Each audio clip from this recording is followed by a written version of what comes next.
Halo Digiters, balik lagi sama saya Arya, dan ini adalah rekomendasi HP terbaik di bulan Juni.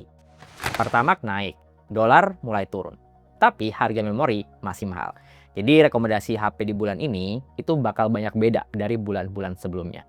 Karena pas saya cek ya, ada beberapa HP keluaran tahun lalu yang harganya udah ikutan naik atau stoknya udah mulai langka. Nah, sebelum masuk ke rekomendasi ya, seperti biasa, simak dulu disclaimer berikut ini biar paham konteks. Gimana dan kenapa ini HP bisa masuk rekomendasi saya di bulan Juni.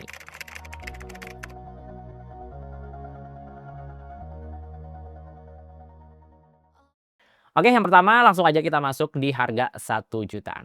Nah, di range harga segini ya, kalau kalian cari HP, saran saya sih cari HP yang storage-nya tuh lega, up to 128 GB. Ya supaya bisa lebih banyak ya nampung aplikasi, games, dan nggak dikit-dikit minta uninstall aplikasi. Karena ya tahu sendiri kan, sekarang itu udah makin dikit HP yang punya slot micro SD. Dan nominasinya adalah yang pertama ada itel City 200. Ini salah satu pilihan menarik ya, kalau ngincer HP 1 jutaan yang bodinya tipis dan juga minimalis. RAM-nya emang agak kecil sih, tapi dari speaker stereo sampai NFC ada semua. Yang kedua ada Poco C81 Pro. Poco seri C yang baru ini cakep juga ya, skinnya elegan, bodinya tipis, tapi baterainya badak di 6000 mAh. Oh ya, di harga segini kita juga udah dapat storage kencang UFS di saat yang lain masih pakai standar eMMC. Sebenarnya yang pakai UFS ada juga Samsung A07. Cuma yang memorinya sweet spot di 6/128 itu udah jarang banget yang jual di bawah 2 juta. Yang ketiga ada Infinix Smart 20. Ini HP tuh aura HP mahalnya kuat banget ya, apalagi yang warna oranye. Beuh, stylenya ala-ala iPhone 17 Pro Max. Layar punch hole, NFC, speaker stereo, itu jadi poin plus kalau nyari HP sejutaan yang speknya luber-luber kayak gini. Ya, kalau nyari HP dengan storage gede dan speed yang ngegas, susah sih buat nggak ngerekomendasiin Poco J81 Pro di harga segini. UFS itu jadi fitur yang cukup mahal ya, di saat HP lain itu rata-rata masih pada pakai eMMC yang kadang buat loading data di HP itu berasa lebih lelet. Tapi kalau pertimbangannya lebih butuh fitur NFC buat ngecek atau top up saldo e-money langsung dari HP, mending Infinix Smart 20 aja nggak sih? Nah, kalau harga 2 jutaan ada HP apa aja nih? Sebenarnya kalau nyari HP di harga segini sih kalau bisa ya cari HP yang bodinya tuh spek badak gitu. Jadi nggak cuma baterainya doang badak, bodinya juga badak alias tahan banting. Kebentok, kebentur, kena cipratan air, itu nggak auto bikin HP-nya rusak. Punya layar AMOLED atau fitur fast charging itu bisa jadi poin plus yang bisa jadi pertimbangan. Dan nominasinya adalah yang pertama ada Infinix Hot 70.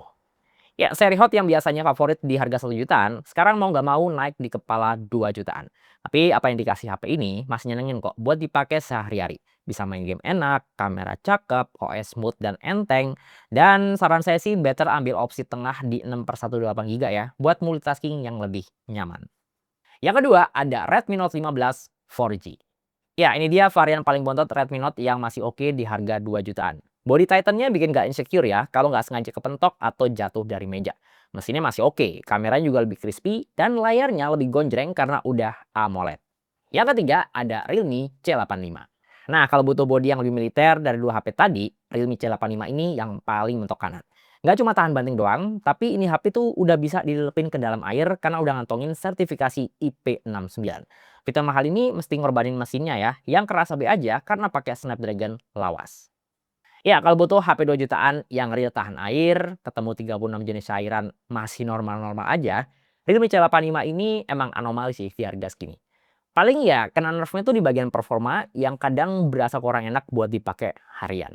Nah, kalau butuh yang speknya lebih imbang ya, bodi masih badak tapi layar dan performa tuh masih enak buat dipakai harian, Redmi Note 15 4G ini bisa jadi salah satu opsi yang perlu dipertimbangin. Oke lanjut, sekarang kita masuk di harga 3 jutaan. Nah, kalau nyari HP di range harga segini, kalau bisa sih cari HP yang udah punya skill 5G. Karena ya kalau ngomongin 5G itu kan nggak cuma sekedar ngomongin sinyal yang lebih kenceng atau upload dan download yang lebih satset. Tapi ya 5G itu artinya dia pakai mesin atau chipset yang lebih racing dan punya arsitektur yang lebih baru dari HP-HP 4G. Oh ya, ada kamera ultrawide juga jadi poin plus yang cukup menarik.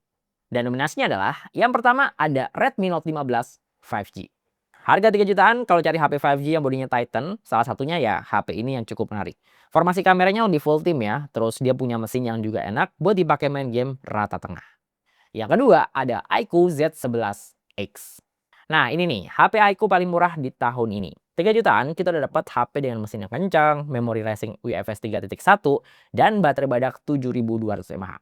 Cuma kalau ngelihat kamera dan lain-lain, ini nggak terlalu jadi prioritas ya. Yang ketiga ada Infinix GT 30. Emang sih udah ada GT 50 Pro, tapi kalau coba punya budget 3 jutaan, GT 30 ini juga masih cakep banget. Spek gamingnya jelas ya, ada air trigger plus RGB. Oh ya, seri HP lama kayak gini juga masih paling worth it untuk opsi memorinya. Karena 3 jutaan, kita udah dapat 8/256 yang sekarang jadi fitur yang cukup mewah. Ya, kalau ngejar performa, iQOO Z11X ini masih nggak ada lawan ya. Mesin boleh sama-sama kayak Infinix GT30, tapi ini di-backing sama memori UFS 3.1 yang otomatis lebih kenceng dan punya baterai yang lebih monster. Artinya dia juga bisa main game dengan durasi yang lebih lama. Tapi kalau ngincar spek yang lebih all-rounder, kayak performa masih sama-sama ngebut dan masih punya kamera 0,5, Infinix GT30 ini opsi yang lebih sweet spot nggak sih? Nah, kalau di harga 4 jutaan ada HP apa aja nih?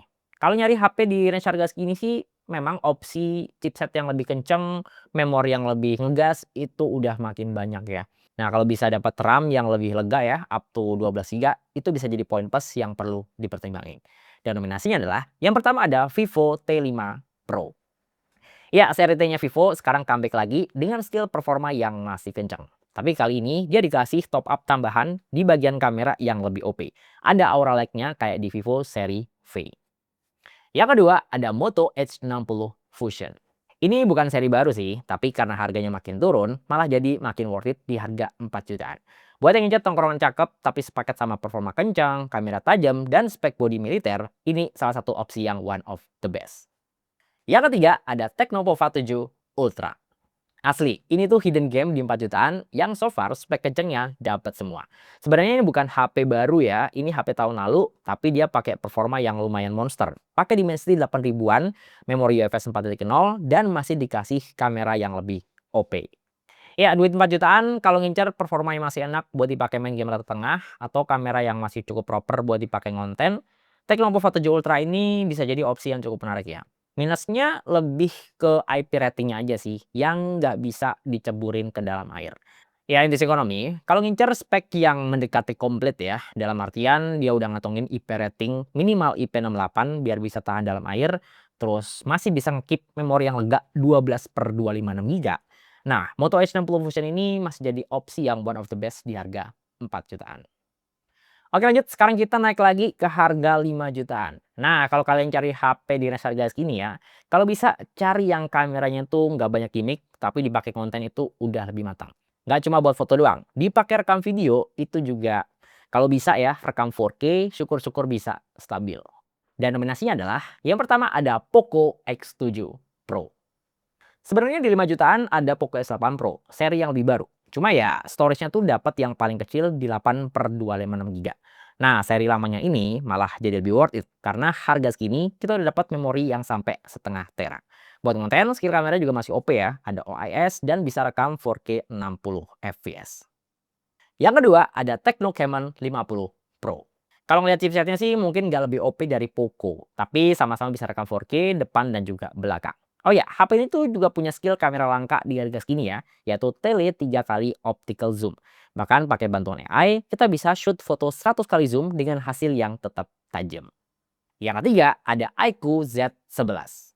Punya sensor kamera Sony plus OIS, bikin HP ini tuh nggak cuma jago di gaming doang, tapi juga di kameranya. Bonus baterai monster 9020 mAh dan sampai detik ini masih jadi HP resmi dengan baterai yang terbesar untuk saat ini. Ya sebenarnya kalau nyari HP di harga segini yang kameranya paling full tim, nggak ada yang lebih OP ya dari Tecno Camon 50 Pro. Dia punya tele 3 kali optical zoom dan bisa foto 100 kali zoom pakai bantuan AI dengan hasil yang tetap tajam. Plus jangan lupain juga, skill kamera videonya juga nggak kalah OP, bisa 4K depan dan juga belakang. Tapi kalau ngelihat chipset Tecno ini yang berasa agak nanggung dan lebih ngincer mesin yang lebih gaspol, plus punya memori yang lebih lega buat nyimpan konten, Poco S7 Pro ini kok lebih menarik ya? Nah, di harga 6 jutaan ada HP apa aja nih? Ya, di range harga segini ya, spek utama kayak layar, mesin, baterai itu udah mulai dimantengin lebih serius. Lihatnya bukan cuma sekedar angka doang ya, tapi sampai pengalaman jangka panjang. Dan nominasinya adalah yang pertama ada Infinix GT 50 Pro. Sebenarnya saya agak kecewa ya di awal-awal pas ngeliat harganya si Infinix ini yang udah tembus di 6 jutaan. Tapi pas udah nyobain, asli sih, ini fitur gamingnya nyaman banget. Nggak cuma modal chipset kenceng atau tombol L1 R1 doang, tapi ya jaminan performanya stabil dan suhu yang tetap adem lewat liquid cooling bawaannya. Yang kedua ada Samsung A56. Seri A-nya Samsung yang paling baru itu harganya udah makin nggak ngotak. Jadi menurut keyakinan saya sih, ngambil seri lama tahun lalu kayak A56 ini masih lebih worth it. Toh bedanya tuh cuma dikit. Bodi kaca plus metal, kamera buat konten stabil, plus update jangka panjang jadi pertimbangan yang menarik buat ngambil HP ini. Yang ketiga ada Poco X8 Pro. Nah, daripada kentang ngambil X8 Pro di 5 jutaan yang cuma dapat 256 GB, better ngambil yang tinggi sekalian di harga 6 jutaan. Speknya masih potensial ya buat jangka panjang, dari performa balap, memori luber-luber, sampai baterai badak yang ditanemin charger 100 watt. Jujur ya, kalau punya duit 6 jutaan dan cari HP yang enak dipakai buat ngonten, terus performa masih gacor, Samsung A56 ini sebenarnya masih cukup banget ya, biarpun dia nggak terlalu gembar-gemborin soal spesifikasi. Tapi kalau spesifik ngincar performa gaming yang lebih serius, ya Infinix GT 50 Pro ini udah paling OP sih. Dia tuh nggak cuma modal chipset kencang doang ya, tapi ya fitur-fitur gamingnya tuh lebih spesifik. Dan udah dilengkapin sama Hydro Flow Liquid Cooling, asli. Ini tuh skill ulti yang mana bisa ngejinakin chipset monsternya dan tetap adem meskipun digas di performa paling maksimal. Oke lanjut, sekarang kita naik lagi ke harga 7 jutaan. Nah, kalau nyari HP di harga segini tuh pilihannya antara kencang atau kencang banget. Tipis-tipis udah pakai mesin yang real flagship ya, terus cooling systemnya juga dibenerin, dan bonus bisa dapat kamera yang juga cakep. Dan nominasinya adalah yang pertama ada iQOO 15R. Ya, 7 jutaan sekarang udah nggak ngimpi lagi ya, bisa nyicipin chipset Snapdragon kepala 8 terbaru. Ya meskipun bukan seri Elite, 8 Gen 5 di HP ini tuh punya arsitektur yang mirip. Antutunya sama-sama tembus 3 jutaan dan fitur-fitur eksklusifnya lumayan bisa di-unlock di HP ini, termasuk fitur-fitur gaming bawaannya. Yang kedua, ada Poco X8 Pro Max. Harganya emang naik sih, tapi mau dibilang gimana, speknya tuh masih kelewat monster buat ukuran HP 7 jutaan sekalipun. Mesinnya 1112 ya, kayak iQOO 15R, tapi ini versi Dimensity-nya. Ini HP menang di storage yang lebih lega, ya mepet hampir 8 juta, mending ambil yang 12/512 GB sekalian. Yang ketiga, ada Poco F7 Pro. Nah, kalau nggak serak sama HP Poco yang pakai chipset MediaTek, opsinya bisa ke Poco S7 Pro yang pakai Snapdragon 8 Gen 3. Biar gimana pun juga, chipset Snapdragon ini masih lebih fleksibel ya buat yang doyan ngoprek, yang identik dengan user Poco, kayak pasang emulator atau modif settingan kamera. Ya, nyari mesin kencang dan paling baru di harga sini, iQOO 15 seri ini bisa jadi pilihan yang cukup worth it. Apalagi coba, 7 jutaan kita bisa nyicipin fitur-fitur Snapdragon kelas atas. Belum lagi fitur-fitur gamingnya juga di-unlock lebih maksimal. Tapi kalau preferensinya tuh yang penting sama-sama kencang dan punya storage yang lebih lega buat nampung lebih banyak aplikasi atau game, Poco X8 Pro Max ini lebih worth it nggak sih? Oke lanjut, sekarang kita masuk di harga 8 jutaan. Ada HP apa aja nih?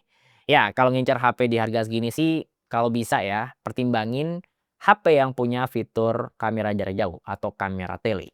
Ya minimal telenya optical zoom lah 2 sampai 3 kali. Syukur-syukur bisa dapat kamera zoom periskop yang lebih proper buat foto-foto dengan jarak yang lebih jauh. Dan nominasinya adalah yang pertama ada Vivo V70.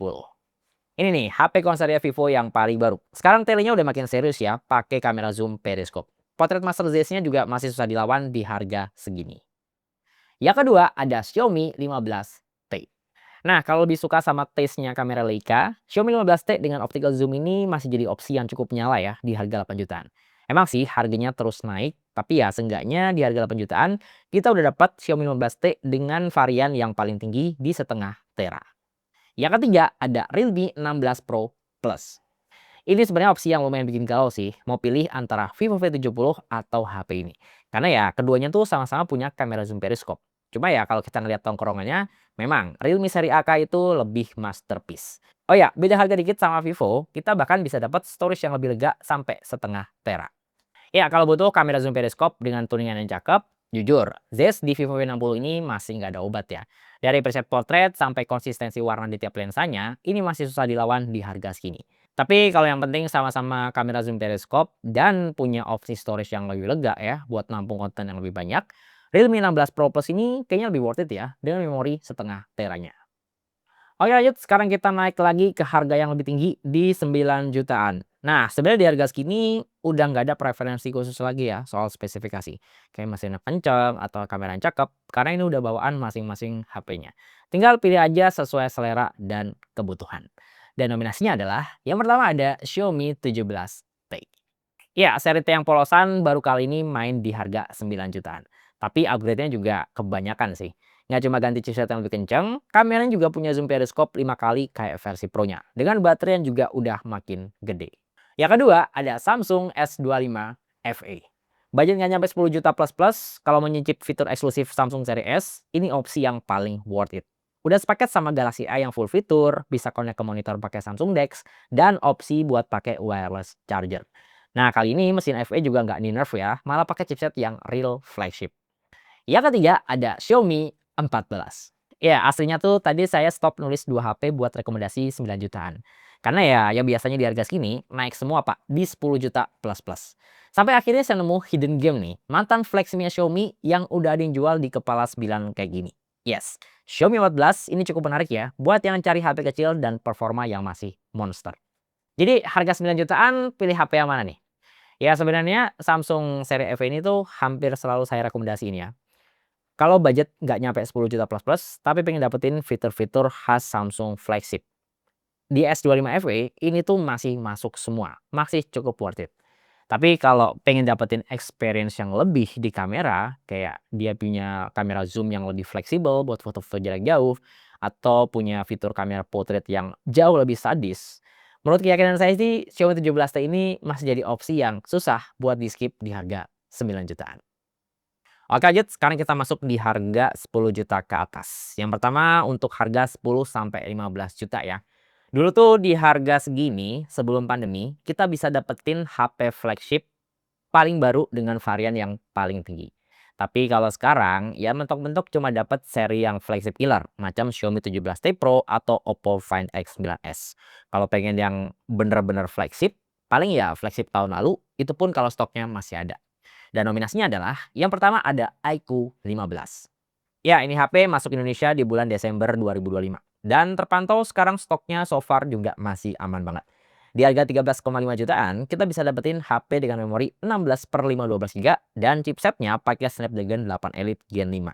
Ya, minus di speaker aja palingan. Yang kedua, ada Vivo X300 base model yang launching di bulan November tahun lalu. Ya, stoknya so far terpantau relatif masih aman ya, dan varian paling bawahnya di 12/256 itu harganya udah di bawah 14 juta. Tapi itu di toko-toko biasa. Nah, kalau khawatir barangnya repack, mending saran saya sih beli di auto restore-nya Vivo. Itu harganya di 14 jutaan gede. Nah, buat yang demen HP compact, ini one of the best sih. Yang ketiga, ada Samsung S26. Seri baru nih, keluaran awal tahun ini. Cocok buat yang suka HP kecil, buat yang pentingin software enak, ama buat orang yang punya prinsip kalau keluarin duit belasan juta buat beli HP, ya mesti iPhone atau Samsung. Varian paling bawahnya di 12/256 itu harganya sekarang udah ada yang jual di bawah 12 juta. Ya paling minus di baterainya aja sih, yang cuma 4300 mAh.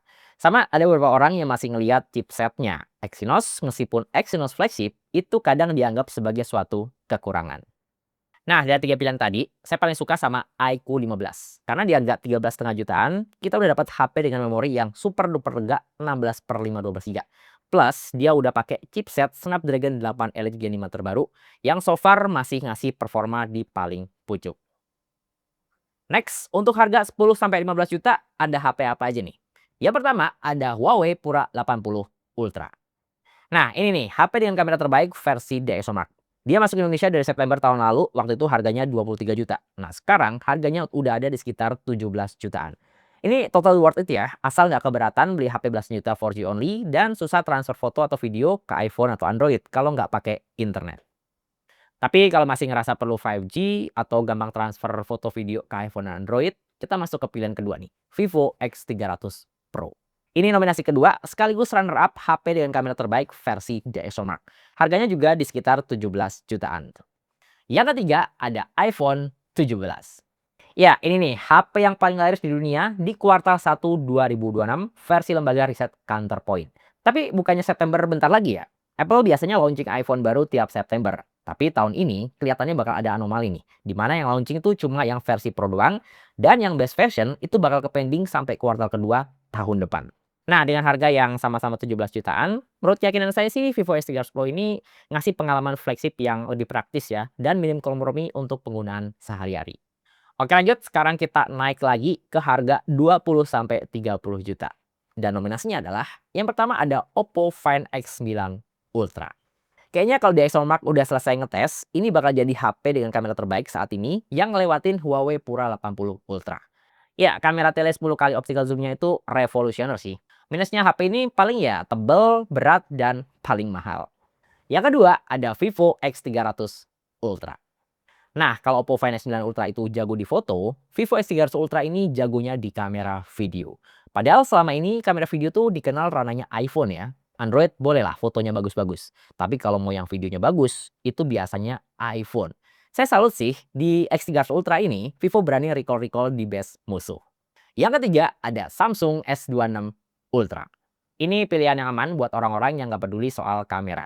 Kameranya nggak jelek sih, asal nggak dibandingin aja sama HP Ultra lainnya. Software-nya masih yang terbaik ya. Terus privacy display-nya so far masih belum ada yang bisa nandingin.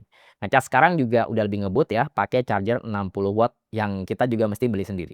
Ya paling ruang yang perlu diperbaikin ke depannya paling di kapasitas baterai ya, yang sekarang masih main aman di 5000 mAh. Nah, dari 3 pilihan tadi, saya sih mending gas ke Vivo S300 Ultra. Karena ya kualitas kamera videonya tuh bener-bener monster ya, sampai dia tuh berani nantangin iPhone, yang selama ini tuh jadi status quo-nya HP dengan kamera video terbaik. Nah, dengan kualitas kamera yang oke ini sih menurut saya ini HP enak banget ya dipakai buat konten dari yang basic sampai yang proper. Apalagi dia juga punya mesin yang kencang dan storage yang juga lebih lega daripada iPhone. Oke, yang terakhir sekarang kategori HP flip atau fold. Nah, sebenarnya nggak ada kategori HP lipat ya mulai bulan ini, karena tahun ini praktis cuma Samsung yang masih konsisten ngeluarin HP lipat. Ya kalau kita lihat di TKDN itu Samsung Z Fold 8 series tuh udah kecatet ya, dan bentar lagi juga bakal launching. Nah, sementara Oppo sama Vivo Indonesia tuh udah confirm prefer masukin Ultra dibandingin HP lipat. Paling tahun ini yang baru ada flipnya Motorola, tapi kayaknya nggak ada yang terlalu peduli ya, karena ya kalau kita lihat harganya dia udah tembus belasan juta, tapi speknya tuh malah kelas menengah. Jadi ya nambah dikit lagi udah bisa dapat Samsung Z Flip 7 yang speknya lebih flagship. Ya kayaknya pasar HP lipat Android itu bakal bergairah lagi kalau iPhone udah ngeluarin seri Fold-nya. Tapi tahun ini kah?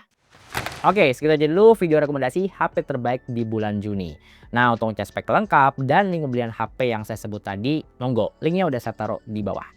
Ya, sekali lagi, untuk pilihan HP yang masuk di video ini, itu murni pendapat saya pribadi. Jadi kalau dirasa ada HP yang lebih rekomen, lebih menarik, lebih punya skill ulti, dan belum sempat saya sebutin di video ini, monggo, tulis saja di kolom komentar, kita diskusi bareng di sini.